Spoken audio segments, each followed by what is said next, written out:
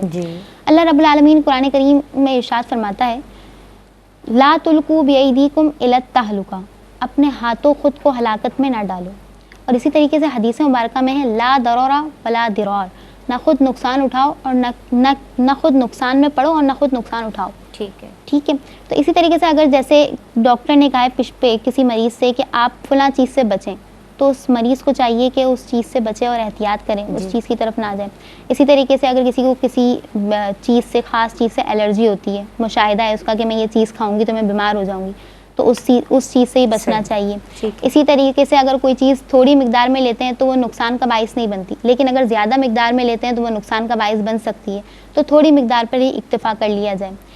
آپ خود تو احتیاط کرتے ہیں لیکن آپ کسی کے گھر مہمان بن کر گئے، اب میزبان جو ہے وہ آپ سے کہہ رہے ہیں کہ مضر صحت چیز ہے، وہ کہہ رہے ہیں اصرار کر رہے ہیں کہ کھا لیں تھوڑی سی لے لیں، تو میزبان کو بھی چاہیے کہ یہ اصرار نہ کریں. خلاصہ کلام یہ ہے کہ یہ جو زندگی ہے یہ اللہ رب العالمین کی امانت ہے اور اس کی حفاظت کرنا ہم سب کی ذمہ داری ہے، تو لہٰذا مضر صحت چیزوں سے بچنا چاہیے، حتی الامکان بچیں.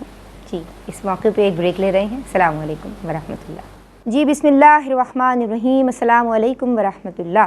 دین اور خواتین میں بات ہو رہی ہے حلال و حرام کے تعلق سے. حلال و حرام کے مسائل سیکھنے ضروری ہیں جناب، احکام سیکھنے ضروری ہیں. جب معلوم ہوگا تبھی تو بچنے کی کوشش کیجیے گا نا.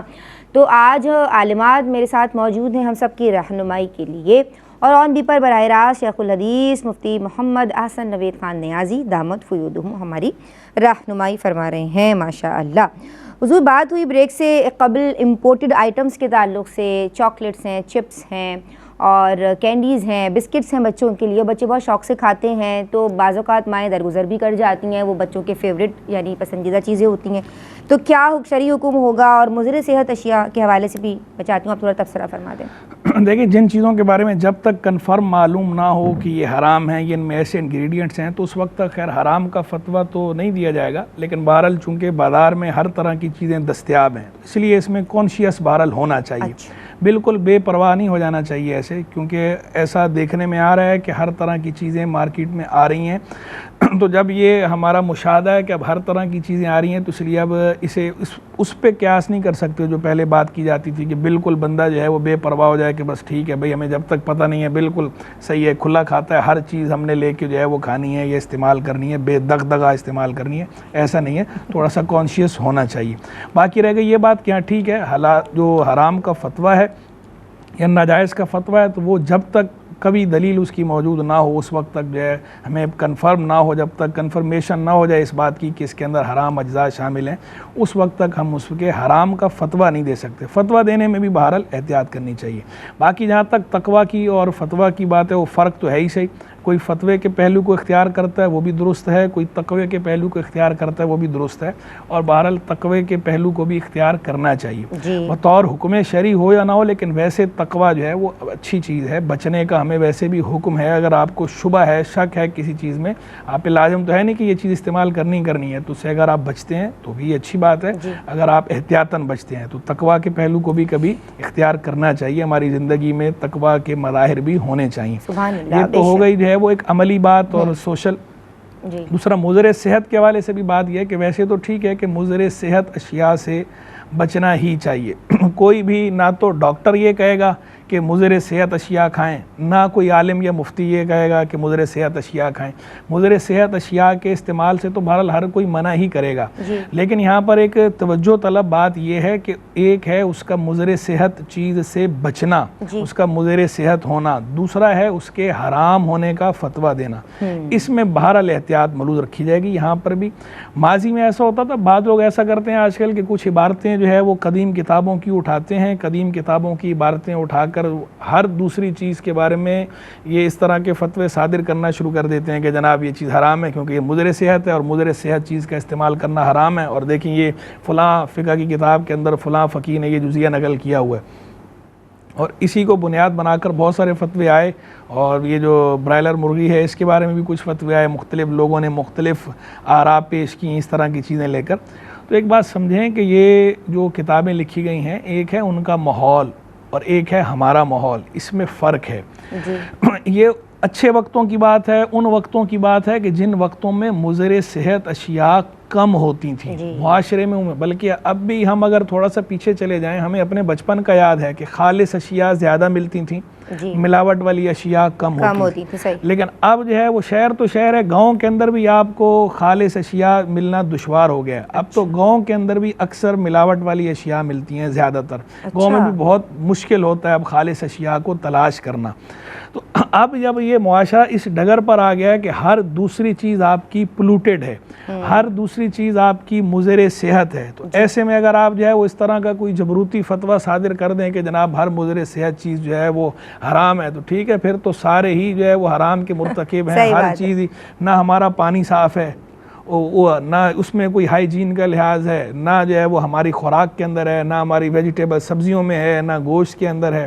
طرح طرح کی باتیں. سارا جو مارکیٹ کے لوگ ہیں ان کو تو سارا پتہ ہی ہے کہ کیا کچھ ہو رہا ہے. تو ہماری ہر چیز ہماری جو ہے، جو بھی چیز ہم استعمال کرتے ہیں کھانے پینے کی اس وقت ہماری کوئی بھی چیز ایسی نہیں ہے جس کے بارے میں ہم آنکھیں بند کر کے یہ دعویٰ کر سکیں کہ ہماری یہ چیز خالص ہے، یہ چیز ملاوٹ سے پاک ہے، یا یہ چیز مضر صحت نہیں ہے. اس وقت ہماری ہر چیز جو ہے وہ مضر صحت ہے. تو ایسے میں اگر اس طرح کا فتویٰ جو ہے وہ بالکل اپنے اطلاق پہ دینا شروع کر دیا جائے، پھر تو ٹھیک ہے، سارے فساق فجار ہیں، پھر تو کوئی نیک مسلمان بچے گا ہی نہیں. تو یہ بھی دیکھنا چاہیے کہ کس چیز کا تعلق جو ہے وہ کس طرح ہے، اس کا ایک اپنا ڈیکورم ہے جو میں اکثر کہتا ہوں. اس ڈیکورم کو ملوث رکھنا چاہیے، اور دور کے تقاضے اور معاشرے کو بھی دیکھنا چاہیے کہ معاشرے میں کیا ہو رہا ہے، کس طرح ہے. تو اس طرح اتنے سخت فتوے اس طرح کے نہیں صادر کرنے چاہیے. باقی اس کا یہ مطلب بھی نہیں ہے کہ ہم یہ کہہ رہے ہوں کہ مضر صحت چیزیں آپ کھانا شروع کر دیں، پینا شروع کر دیں، کوئی اس کے اندر احتیاط ملوث نہ رکھیں. جتنا بندہ احتیاط کر سکتا ہے اچھی بات ہے، لیکن جو چیز بندے کے بس سے باہر ہو جائے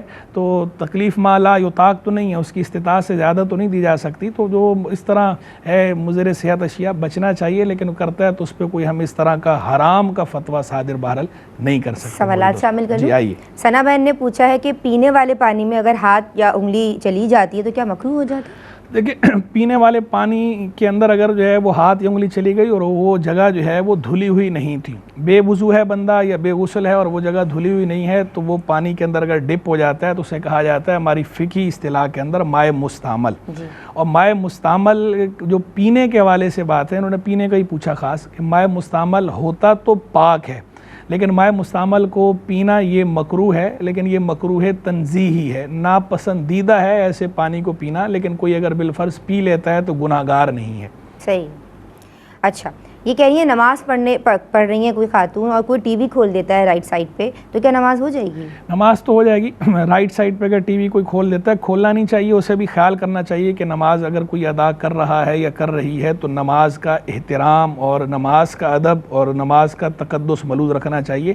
آپ اگر سامنے والے کا احترام نہیں بھی کر رہے تو کم از کم عبادت کا احترام تو کریں، کم از کم نماز کا احترام تو کریں. تو اس طرح نہیں کرنا چاہیے، یہ کوئی اچھی بات نہیں ہے. ہم اس کی کو کنڈیم کرتے ہیں، اس کی مذمت کرتے ہیں، منع کرتے ہیں. لیکن بالفرض کسی نے چلا لیا رائٹ سائڈ پر اگر ٹی وی رکھا ہوا ہے تو نماز بہرحال ہو جائے گی. اچھا، نماز کے دوران اگر کوئی شلوار الگ پہنا ہوا ہے، قمیص الگ ہے، تو اس طرح کی ڈریسنگ کرنا؟ اگر اس طرح کی ڈریسنگ ہے کہ اس میں ستر کی بھرپور رعایت موجود ہے، یعنی جو نماز کی بنیادی شرط ہے ستر عورت، وہ اگر شرط پوری ہو رہی ہے، ستر کی بھرپور رعایت ہے اگر اس میں، تو ایسی صورت میں نماز تو ہو جاتی ہے. لیکن ایسی حیت اختیار کرنا کہ جو بندہ معززین کے سامنے اختیار نہ کر سکتا ہو، ایسی حیت نماز میں اختیار کرنا ممنوع ہوتا ہے. اگر اس طرح کے شلوار قمیص میں فرق ہے، اس طرح کا لباس پہنا ہوا کہ وہ معززین کے سامنے بھی اس طرح پہنا جاتا ہے اور اسے بد تہذیبی یا بے ادبی نہیں سمجھا جاتا، تو پھر تو نماز میں بھی اس میں کوئی حرج نہیں ہے، کوئی کراہت بھی نہیں ہے. لیکن اگر اسے ویسے معززین کے سامنے اس طرح الگ پہننے کو بد تہذیبی یا بے ادبی سمجھا جاتا ہو تو ایسی صورت میں نماز میں سے بچنا چاہیے، نماز میں ایسے نہیں کرنا چاہیے. رخسانہ بہن نے کہا ہے کہ ان میاں بیوی کے لیے آپ حج کی دعا فرما دیں. خاص دعا کرتے ہیں اللہ پاک انہیں بھی، دونوں کو، زوجین کو اللہ پاک بخیر و عافیت، بآسانی، بادب حرمین طیبین کی حاضری کی سعادت دے، حج مقبول کی سعادت عطا فرمائے. اور بھی جو ہمارے مسلمان بھائی بہن ہیں جو بھی حج کی سعادت سے محروم ہیں، اللہ پاک ان سب کو حج مقبول کی سعادت عطا فرمائے. اللہم آمین، اللہم آمین. سورہ ملک یہ کہہ رہی ہیں نماز میں پڑھ لی ہے تو یہ کافی ہے یا علیحدہ سے پڑھی جائے جو فضیلت کے باب میں؟ ویسے تو خیر اچھی بات ہے کہ سورہ ملک اگر آپ نے نماز میں پڑھ بھی لی ہے تو الگ سے آپ پڑھ لیں تو یہ اچھا ہے، جتنا گڑ ڈالیں گے اتنا میٹھا، اللہ کے پاک کلام کی تلاوت ہے تو جتنا بھی کریں گی ثواب ہی ملے گا۔ لیکن رہ گئی یہ بات کہ وہ جو فضائل روایات کے اندر آئے ہیں، احادیث میں آئے ہیں رات کے وقت پڑھنے کے یا ویسے سورہ ملک پڑھنے کے، تو وہ نماز میں پڑھنے سے حاصل ہوں گے یا نہیں ہوں گے۔ ویسے اگر ان روایات کے اندر غور کیا جائے تو بعض روایات میں رات کا ذکر ہے اور بعض روایات میں رات کا ذکر بھی نہیں ہے۔ تو اگر ان روایات کو دیکھا جائے جن میں رات کا ذکر نہیں ہے پھر تو ویسے ہی کوئی مسئلے کی بات نہیں ہے، آپ نے نماز میں پڑھی یا ویسے پڑھی آپ کو فضیلت حاصل ہوگی باذن اللہ۔ اور اگر جو ہے وہ رات والی روایات کو دیکھیں تو ان کے اندر بھی نماز یا غیر نماز کی تخصیص نہیں ہے، اس میں ذکر ہے سونے سے پہلے۔ سونے سے پہلے کا ذکر ہے کہ سونے سے پہلے اگر پڑھیں تو یہ اجر ہے۔ تو امید یہی ہے اللہ کی رحمت سے کہ نماز میں بھی اگر کوئی پڑھے گا تو رات میں تو وہ اس کا اجر باذن اللہ ملے گا۔ 313 بار جو درود پڑھنا ہے کثرت سے درود شریف پڑھنے کا حکم جو ہے حدیث کے اندر بھی اور کتاب و سنت میں جو تعلیم ہے ذکر کی بھی کثرت سے کرنے کی، درود شریف کی بھی۔ تو یہ جو ذکر اور درود شریف کی کثرت ہے اس کی کوئی تعداد نہ قرآن میں فکس کی گئی ہے نہ حدیث میں فکس کی گئی ہے۔ تو علماء کرام نے اپنے اپنے ذوق کے اعتبار سے کچھ تعداد بتائی ہے لوگوں کی آسانی کے لیے۔ تو کوئی 100 کی تعداد کہتا ہے، کوئی 313 کی کہتا ہے، کوئی زیادہ کہتا ہے، کوئی کم کہتا ہے، کوئی صبح و شام 100 کہتا ہے۔ تو کوئی تعداد فکس نہیں ہے بہرحال، لیکن یہ ہے کہ بندے کے اپنے ذوق کے اعتبار سے ہے کہ جس چیز کو کثرت سمجھا جاتا ہو پڑھنے کو، تو اگر اس طرح پڑھ لے گا تو امید ہے باذن اللہ وہ فضیلت حاصل ہوگی، چاہے ذکر ہو چاہے درود شریف۔ بہت شکریہ صاحب آپ کا۔ کیا پیغام دیں گے عالمہ صفا فاطمہ آخری لمحات؟ لوگ کہتے ہیں آج کل سب چلتا ہے تو سب کچھ کھا رہے ہیں، کوئی اس کے بارے میں احتیاطیں نہیں کی جاتی۔ یاد رکھیے کہ ہر دور میں چلتا رہا ہے اور چلتا رہے گا، وہی چلتا ہے کہ جو اللہ اور اس کے رسول کا فرمان ہو، وہی دنیا اور آخرت میں ہمیں بچانے کا سبب بنے گا، دنیاوی اعتبار سے بھی اور اخروی اعتبار سے بھی۔ بس یہ کہہ کر ہم چھوڑ دیتے ہیں کہ مشکلوں میں کون پڑے گا، کون کرے اتنی تحقیق، کون اتنا جو ہے نا وہ ان ڈیپتھ جائے۔ تو یاد رکھیے گا کہ اللہ رب العزت نے ہمیں اسی چیز کا مکلف کیا ہے جو ہمارے لیے پاسبل ہو، امپاسبل کا ہمیں مکلف نہیں بنایا گیا۔ اس کا مطلب ہے جب پاسبلٹیز جہاں جہاں ہوں گی وہیں ہمیں مکلف کیا گیا، تو ہمیں تحقیق کرنی چاہیے، جس قدر ممکن ہو احتیاط کرنی چاہیے تاکہ دنیاوی اعتبار سے بھی اور اخروی اعتبار سے بھی فائدے حاصل ہوں، اور وہ اس مشکل کو ذہن میں رکھیں جو آخرت میں ہمیں پیش آ سکتی ہے۔ جب وہ مشکل سامنے ہوگی تو دنیا بھی مشکل لگے گی۔ نہیں، بہت شکریہ عالمہ صفا فاطمہ آپ کا، عالمہ فاطمہ آصف آپ کا بہت شکریہ۔ مفتی صاحب میں آپ کا شکریہ ادا کرنا چاہتی ہوں۔ ناظرین آپ لوگوں کا بہت شکریہ کہ آپ لوگ ہمیں کالز کرتے ہیں اور اپنی کوئریز اس پلیٹ فارم تک لے کے آتے ہیں۔ ہماری کوشش یہ ہوتی ہے کہ شریعت مطہرہ کی روشنی میں آپ کے سوالات کو ایڈریس کیا جائے، ان کے جوابات دیے جائیں۔ اللہ تبارک و تعالی میرے چینل کی AIQ TV کی اور عالمات کی اور ہمارے مفتی صاحب کی سعی کو اپنی بارگاہ میں مقبول فرمائے۔ السلام علیکم رحمۃ اللہ۔ بہر نصاب دیکھیے آقا کی فرامی، اوج کمال پر ہے وہ تابندہ مضامی، احکام اس میں سیکھے خواتین دین کے، کیا خوب ہے یہ سلسلہ دین اور خواتین